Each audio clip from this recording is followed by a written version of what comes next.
Chapter 20, Mishnah 4.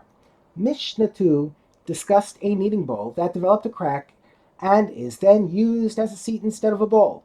We learned that if the bowl can hold between 2 logs and 9 calves, it is subject to tumas midras.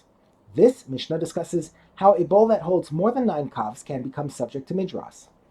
A large kneading bowl, which can hold more than 9 calves, became too damaged to hold pomegranates. That is, it developed a hole large enough for a pomegranate to fall through. It is no longer considered a functional kli, and thus it cannot become tameh.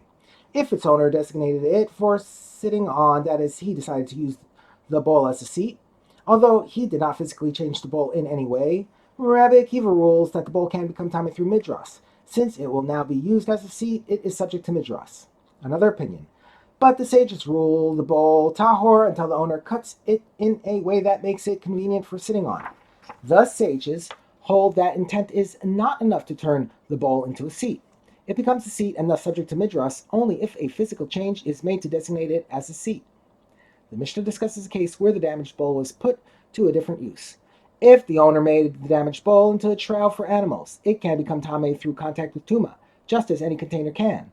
Although the bowl has a large hole that prevents it from being used as a kneading bowl or a useful household bowl, it can still serve as a functional trough. Therefore, if it is made into a trough, it can become tameh.